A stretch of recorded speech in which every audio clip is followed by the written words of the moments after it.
Biasa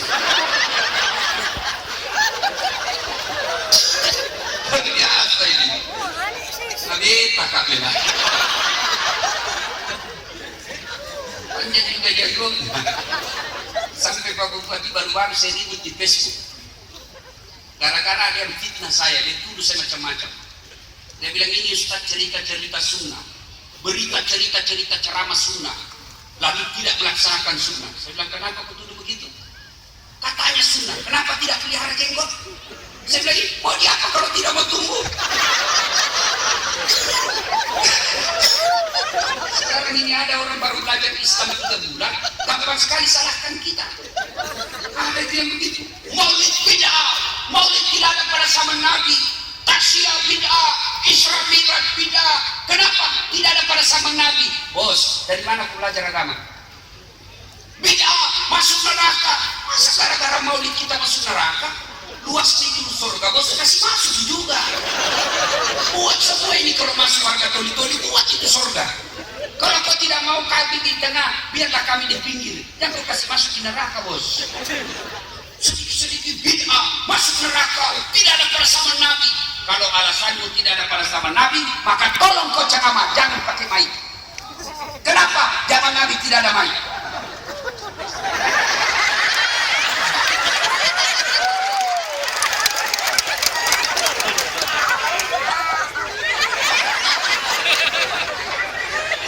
Mana bisa kita ceramah kalau tidak ada mic?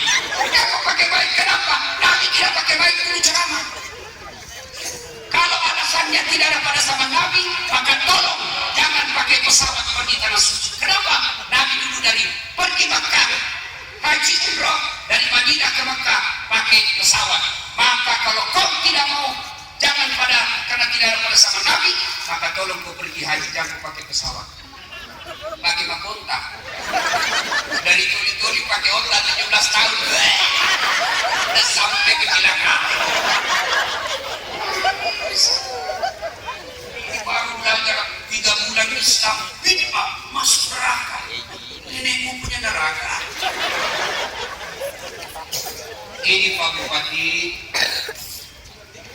Pak Tentara, Pak Polisi, saya ini keliling-keliling mak ceramah maulid, dan memang ini tedur. Orang di Sulawesi asalnya bilang kak dominya, telur maulid. Telur maulid, coba lihat berkahnya di telur maulid. Ini berapa harganya di telur satu? Paling 1.000, tapi biar orang kaya berebut juga. Biar kepala dinasti juga kaya. Ayo, coba kenapa? Bukan karena telurnya, tapi barakahnya. Coba lagi lihat. Ada juga dari tadi dia lihat, ya mana dulu tarik.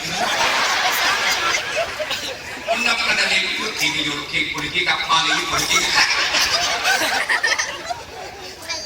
Coba. Nah, itu tadi ilmu dia yang jaga kamu, harta kamu yang jaga dia. Yang kedua, kelebihan ilmu. Dengan ilmu kau bisa dapat harta, tapi dengan harta belum tentu kau dapat ilmu. Contoh, ada dulu di kampungku kaya sekali, juragan tambah, banyak empangnya, tapi tidak tahu membaca. Diajarlah membaca sama cucunya. Nek, supaya tidak bikin malu-malu nanti kalau ada cara ajar kita membaca. Ajar Pak Guru nak. Dieja lah, dikasih dia gambar. Dieja, P-E-P, P, tambah S-O, so, Pepso. D-E-N, apa bacanya? Odol. Ada nih gambarnya. Dibawa dia ke mall. Kau mall kau bawa ke mall, masuk di mall, lihat tanggal ini. Tahu tanggal ini? Dia turun naik. Begitu sampai dia lihat pada tulisannya O-P-E-P, O-P. Besar nak bikin kuenya. Karena di kampungnya Open itu pembikin kue mentega. Lekonan asap bawa pepani. Tiba-tiba terbuka dan ada orang Cina mau masuk. Dia jadi orang Cina kan putih. Wih. Ada utama, mau pelak. Dia masuk panas. masuk orang Cina, tertutup pintu. Begitu tertutup, beberapa saat kemudian turun tangga terbuka lagi, keluar orang India. Lagi yang bilang 5 jam masuk harus apa? Coba, ternyata layanan masuk dan keluar dan dia tidak tahu. Itu bahaya. Coba lihat, kebaliknya, dengan ilmu kau bisa dapat harta. Contoh, dahsyat banget. Dengan ilmu, keliling kemana-mana, dibayarkan tiketnya PP, dibayarkan hotelnya, dibayarkan makannya. Hebatnya lagi, pergi tidak bawa uang, pulang bawa uang. Apa ini? Si mau kok. Makanya belajar kodomo. Engkau menjadi orang tolo-tolo. Silakan merantau ke toli-toli, tapi kasih sekolah anak. Yarfa'illahu alladhina amanu minkum walladhina utul ilma darajat. Allah angkat derajatnya orang yang beriman dan berilmu pengetahuan. Ya misalnya, kalau tadi itu naik ustaz tadi di depan ustaz, buka kuenya, kue kelas 1 semua. Si kaporok bingkang itu kelas 1 kuenya pak. Ada juga temanku tidak baik, tinggi sekolahnya tapi agamanya tidak terlalu bagus. Di mana duduk? Di belakang. Apa pakainya? Rokok-rokok enti. Itu baru di dunia sudah beda kelas. Belajar. Itulah sebabnya banyak sekali gelarnya Pak Ustaz. Itu yang disebut MC tadi itu masuk ada kurang 1. Kalau gelar saya yang lengkap itu doktor, dasat lakib, esos, sarjana sosial, SAG, sarjana agama, MSI, Master Science, PhD, Philosophy of Doctor. Kalau Bapak lihat gelar di depan namanya orang DR besar, berarti S3-nya itu dalam negeri. Dalam negeri dia ambil doktor. Kalau Bapak lihat ada PhD di belakang namanya orang Philosophy of Doctor, berarti doktornya luar negeri. Alhamdulillah yang ceramah malam ini doktor dalam negeri juga doktor luar negeri. Gak gampang itu bos. Sombong tidak, klarifikasi. Angkat derajatnya orang berilmu. Makanya orang bilang tidak ada uang. Bapakku tidak ada uangnya, tapi Allah makan. Saya kalau lihat ekonomi bapak saya, tidak mungkin saya bisa sekolah tinggi-tinggi. Saya 14 bersaudara.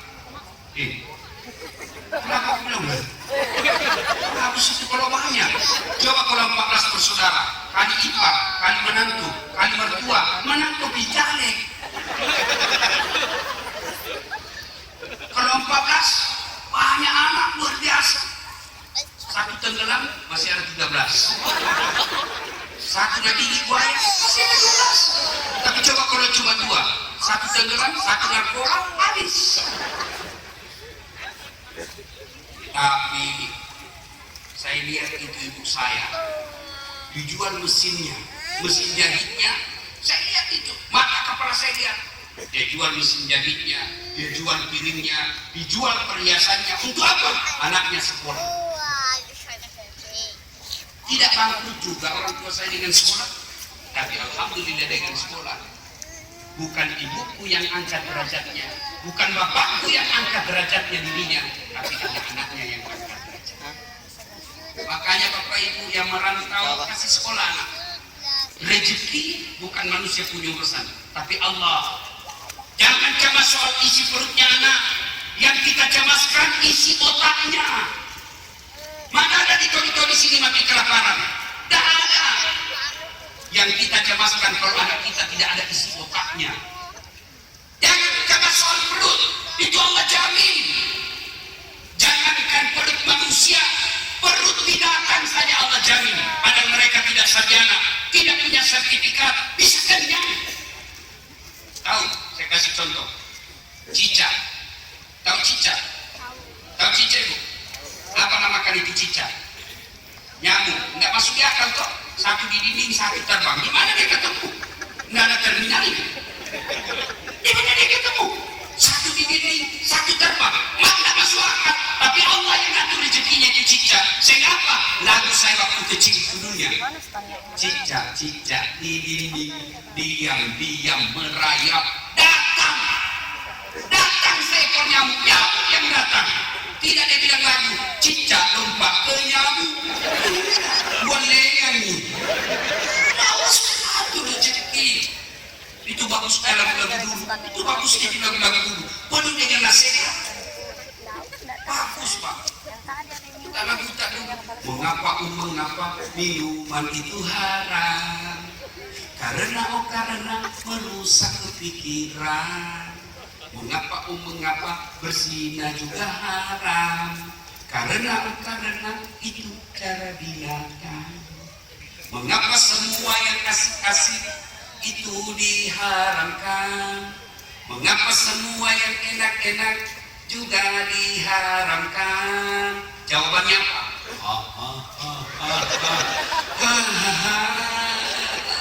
Itulah perangkap setan. Umpannya ia bermacam-macam kesenangan.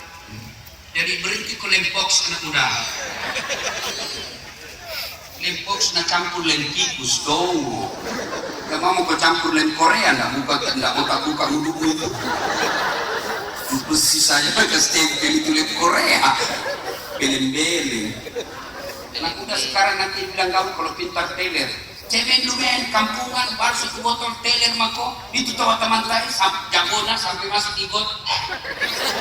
Oh. Saya dulu kalau nak bilang ke orang kampungannya ini, saya bilang biar daripada kau darah kampung. Belajar, Allah angkat derajat. Saya ingat waktu saya kecil dulu, kalau ada pesawat lewat di kampungku, tukang tinggi, masih susah sekali lihat pesawat itu. Lewat pesawat, saya kejar itu. Waktu saya masih SD, kapal itu, dikejar sampai hilang. Saya bilang, bisa gitu saya nanti naik pesawat? Saya bisa nanti naik pesawat ini saya meninggal. Subhanallah. Dengan ilmu yang saya miliki, sekarang saya bosan naik pesawat. Dengan ilmu. Makanya belajar. Islam mengajarkan ikra, baca. Bismi rabbikal ladzi khalaq, dengan nama Tuhan. Silakan belajar ilmu kepolisian atas nama Tuhanmu. Silakan belajar ilmu militer atas nama Tuhanmu. Silakan belajar administrasi negara atas nama Tuhanmu. Silakan belajar media sosial atas nama Tuhanmu. Kenapa? Tanpa iman, maka ilmu itu akan menyengsarakan kita. Jangankan dirinya yang sengsara, juga bisa merugikan orang lain. Ada kontraktor di sini? Ada? Ini kan insinyur, rata-rata tinggi sekolahnya. Tapi kalau tidak ilmunya, bahaya. Kalau tidak ada imannya. Momen ulang tahun Toli-Toli ini saya harus sampaikan. Pernah dengar ceritanya kontraktor di akhirat? Belum? Oh, begini ceritanya. Itu penghuni surga sama penghuni neraka pakai SMS. Dan bilang penghuni surga, maka kedomu betul. Bagaimana keadaanmu di situ? Dan berada enaknya di neraka. Dibilang pergi terus. Dan ada istirahat. Nah bilang ini penghuni neraka, kau bagaimana kabarmu di surga? Masya Allah, enak betul di sini.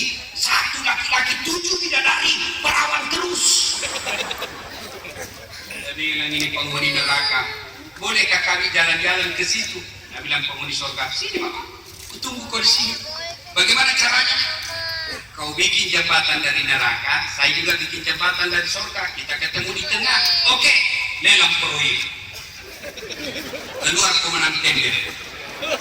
Pekerjaan 3 hari. Hari pertama, jembatan dari surga ke neraka sudah selesai 20%. Hari kedua, selesai 70%. Hari ketiga, tuntas tepat waktu. Proyek selesai. Proyek dari surga belum mulai. Jadi kenapa ini jembatan dari surga dimulai kita sudah sampai. Berteriak lagi dari neraka, woi kenapa kau belum mulai proyekmu? Kami sudah sampai ini tanpa perjanjian. apa kata dari surga. Bagaimana mau dimulai proyek, pemborong, pengawas, kontraktor, panitia, ada semua di situ.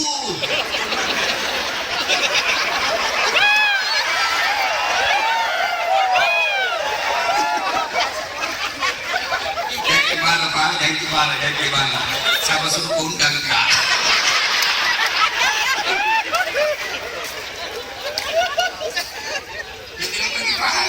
Di surga ini penghafal Quran sama imam, nggak tahu kalkulator, salah hitung terus seminggu.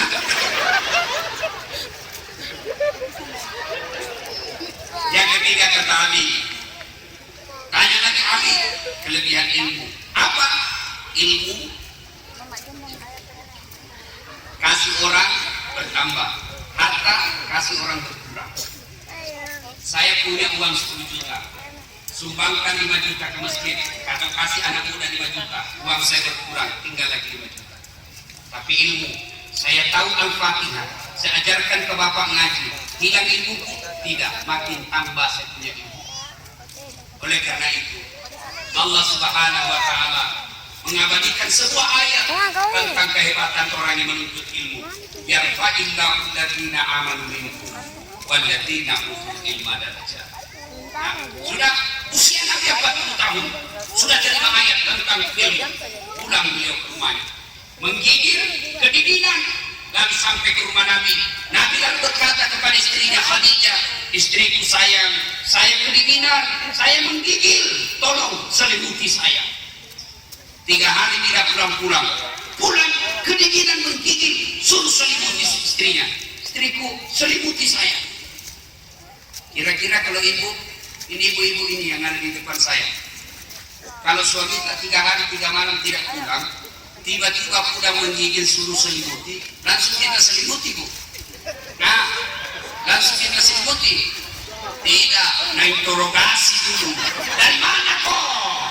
Boleh kega kau cilaka? Mana hakim? Periksa dulu. Maknanya, maulid kali ini, hikmah pertama menuntut ilmu, hikmah kedua, jangan ada sangka buruk, hilangkan praduga itu kepada Tuhan. Ibu-ibu, berapa banyak orang bercerai dalam rumah tangga? Kenapa? Sangka buruk yang ada di otak. Telepon suaminya, 2 kali telepon tidak dijawab, 3 kali telepon tidak jawab, akhirnya dia maki-maki suaminya ketika pulang. Bagaimana tahu suami tak mau terima telepon, telepon tidak dijawab, dia lagi menghadap sama Pak Bupati. Kan tidak enak menerima telepon, apalagi kalau kau marah-marah. Tunggu dulu bu, saya di depannya Bupati ini, tidak enak. Nah bilang Pak Bupati kurang ajar, tidak sopan nih. Ada memang itu ibu-ibu, nah kala-kala propos, ada aja suaminya, aja hatulah. Maka kau tuh ibu, patina nasisa suaminya, baru 1 jam pergi mana pomo, di mana kau pak? Ada aja kasihan di kantor, bohong kau foto dulu baru kirim. Patina nasisa suaminya, sudah na foto na bilang video call dulu, lihat kau. Apa ada istri mana begini? Siapa kamu ambil itu suami yang jelek, macomo besar perut na bau kali patna? Siapa kamu ambil? Ada memang itu istri. Waktunya dia jaga suaminya. Ada datang mertuanya, dia marah-marahin di depannya. Ada datang saudaranya, dia hina suaminya. Ada kapan suaminya dia tidak hormati. Apa yang mau dipertahankan istri seperti ini? Pulang kampung suami tak, apa Nabi bilang mertua? Apa itu istrimu nak? Saya jualkan ke sawah untuk sekolah supaya tinggi sekolahmu nak hormati orang. Nah istrimu sendiri tidak hormati kok. Sudah nih, gak ada saja kelebihannya itu istrimu. Jadi mak, kawin mau pulang. Tidak kok. Si mau kok. Dan dia tahu orang sudah tidak apa-apa, sembunyi-sembunyi mukamu kepada surah. Tapi coba kalau kita sopan, menghormati suami, taat sama suami, tidak pernah kasar sama suami, bulan suami tak kita sambut lagu. Bila kamu di sisiku, hati rasa satu. Masya Allah, senang itu suami. Ini tidak pulang suaminya apa lagunya? Lalai lalai lalai, panggil aku si Jablay. Abang jarang pulang, aku jarang dibelai. Pak Kumrai pakai cili-cili.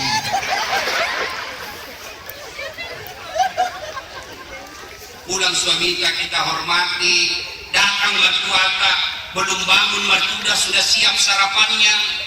Kita ajak ngobrol orang tuanya dengan baik, datang saudaranya kita hormati, kita pura-pura lagi senang meskipun lagi jengkel, tapi karena kita hormat sama saudaranya, kita sembunyikan kejengkelan itu.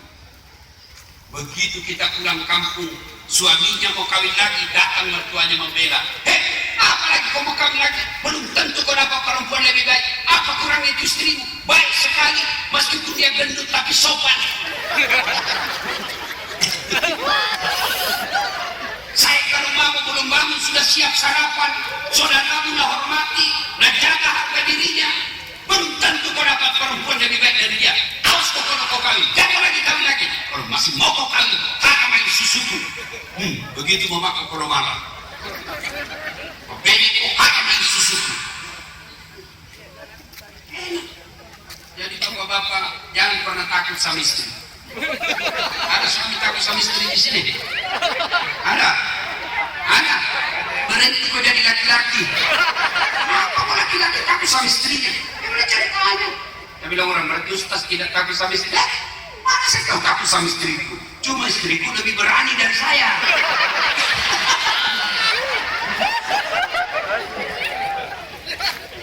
Coba.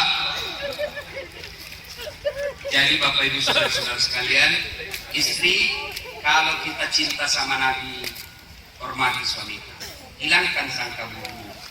Ditelepon tidak dijawab, mungkin lagi buang air besar. Ditelepon tidak dijawab, mungkin lagi hilang handphonenya. Ditelepon tidak dijawab, mungkin saja dia lagi sholat duha. Jangan telepon, pasti sama lagi tuh ceweknya. Sekali hilang sedangkan. Tunggu. Sangka baik. Ada PNS di sini. Banyak. Sangka baik sama pimpinan. Kalau kita dimutasi, sangka baik. Tiba-tiba dikasih pindah di tempat yang tidak dari kepala dinas jadi staf ahli, sangka baik. Berarti bapak memang dianggap ahli. Sangka baik. Saya di tamat SMA, saya ini selalu sangka baik kepada Allah. Apapun dalam hidup saya selalu sangka baik. 2013 saya ikut Pilwari Makassar, 10 pasang saya juara 2. Orang bilang, kalau Ustaz saya tidak kalah, cuma yang menang lebih banyak suaranya. Saya sangka baik. Oh Alhamdulillah, dengan tidak terpilih saya bisa keliling-keliling ceramah sampai ke Eropa, ke Amerika, gratis semua. Coba, saya daftar tentara waktu tamat SMA, dites fisik tidak lulus. Kenapa? Ceper. Tidak cukup tinggi. Oh kata dia kabur di waktu itu. Ada temanku lulus, padahal tidak pernah nakal lagi naik. Dia polisi, sekarang dia serse di Sulawesi Barat, Mamuju. Satu bunga-bunga dia pakai. Dia lulus karena saya pakai baret merah. Saya lulus jadi ustaz pakai baret putih. Tapi alhamdulillah dengan baret putih yang saya pakai, mulai baret hitam sampai baret merah, aku camai itu semua. Sangka baik. Sangka baik. Jangan pernah sangka buruk. Pernah dengar ceritanya suami istri. Jadi 3 tahun suami istri tidak punya anak. Tahun kelima dia pergi ke dokter ahli kandungan. Periksa laboratorium. Wih, dia bilang dokter, Bu, alhamdulillah ibu sudah terlambat 2 bulan. Wah, dia senang. Langsung dia telepon suaminya, Pak, alhamdulillah saya sudah terlambat 2 bulan. Dia bilang suaminya, kan cerita-cerita nak? Ya, ini rahasia bersama. Oke. Beberapa hari kemudian datang petugas PLN. Assalamualaikum. Waalaikumsalam. Siapa? PLN. Kenapa Pak? ibu terlambat 2 bulan. Kenapa bisa dia tahu ini? Pasti suami bilang cerita ini. Datang suaminya baru buka pintu langsung marah-marah. Mentok kau pembohong. Kau bilang jangan cerita-cerita. Kenapa Pelen tahu? Dan suaminya bukan saya cerita. Dari Tuhan kasih tahu. Marah juga suaminya, dia pergi ke Pelen. Kenapa kau bisa tahu istriku hamil 2 bulan? Dia bilang terlambat 2 bulan. Kenapa kau bisa tahu? Dia bilang ada catatannya, Pak. Kau marah dia bilang, ada apa kau catat-catat? Dia bilang ini, habis itu. Dia bilang boleh dihapus, Pak, tapi Bapak bayar dulu. Kalau saya tidak mau bayar, ya terpaksa punyanya Bapak diputus. Kalau punyaku kau putus, istriku pakai apa di rumah? Dia terpaksa pakai lilin.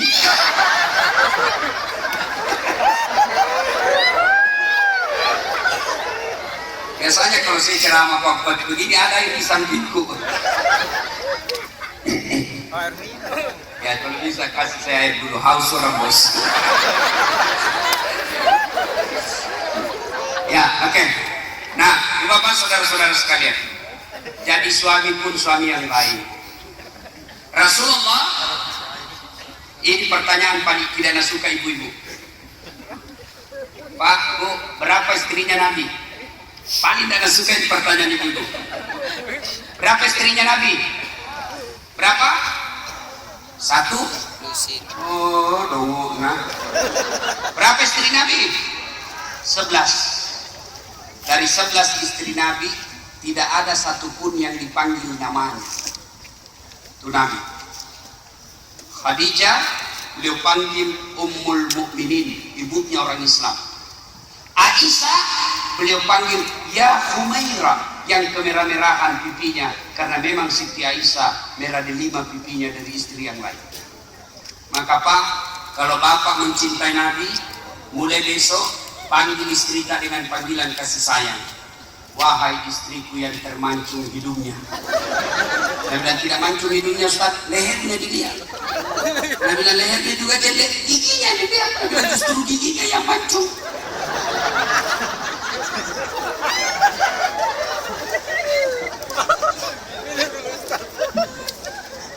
Jangan mentang-mentang istrinya hitam nak panggil. Oh bolong, bolong.